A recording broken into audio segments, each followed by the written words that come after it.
Autre point, distinction entre sphère réelle et sphère monétaire. Alors ça, je vous en parle parce que quand on va travailler sur les théories de la monnaie, ce sera un élément extrêmement important. Ils sont dans ce qu'on appelle une vision, excusez-moi pour l'expression, une vision dichotomique de la monnaie. Ce qui veut dire qu'à cette époque-là, on pense, voilà, il y a le monde réel et il y a le monde de la monnaie. Et que le monde de la monnaie n'intervient pas sur le monde réel, sur le monde de la production. Ce n'est qu'un voile. Donc que la monnaie est neutre. Et on sait depuis Keynes, encore lui, que la monnaie, justement, c'est pas qu'un voile du tout. La monnaie, elle interfère sur la production réelle de marchandises. Pourquoi ? Parce que la monnaie, elle peut être désirée pour elle-même. C'est pas simplement un outil pour l'échange, la monnaie. La monnaie, on peut la conserver pour avoir plus de monnaie. Ça s'appelle la spéculation ou le placement à intérêt. D'accord ? Mais eux, ils ne voient pas ce phénomène-là et ils pensent, voilà, la monnaie, c'est juste un outil et ça n'a aucune interférence avec l'économie réelle. Par contre, ils ont une vision pessimiste sur la croissance économique. Alors ça, c'est assez paradoxal parce que, je vous dis, ils sont dans un monde de la révolution industrielle où donc l'activité ça est très forte. Hein, il y a plutôt de la croissance, surtout par rapport au siècle précédent.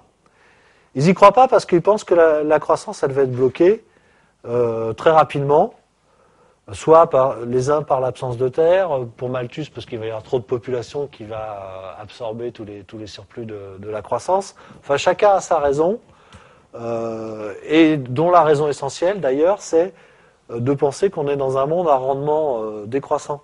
C'est-à-dire qu'il faut de plus en plus de ressources pour produire la même quantité de biens.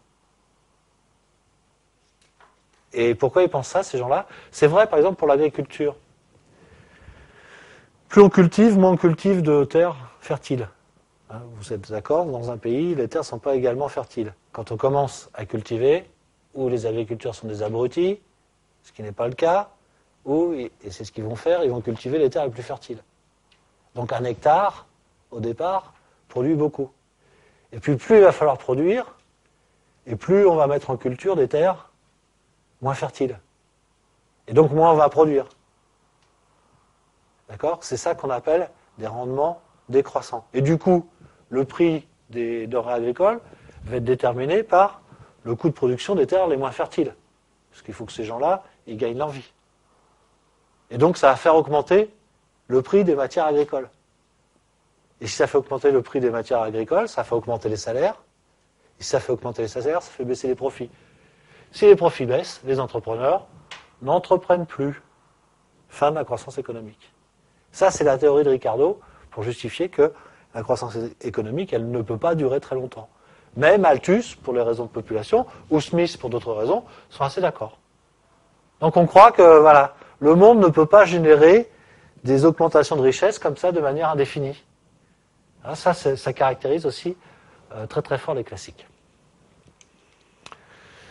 Une théorie de l'échange international, je vous ai parlé de Ricardo, mais en fait Smith avait déjà une théorie de l'échange international qui s'appelle la théorie de l'avantage absolu. Je ne reviens pas là-dessus puisque ce sera un des points de notre programme, mais ce sont les premiers économistes qui se sont penchés sur l'intérêt des nations à commercer entre elles. Là aussi, c'est très annonciateur de ce qui se passe, hein, puisque la mondialisation, c'est avant tout et d'abord le développement des échanges commerciaux entre les nations.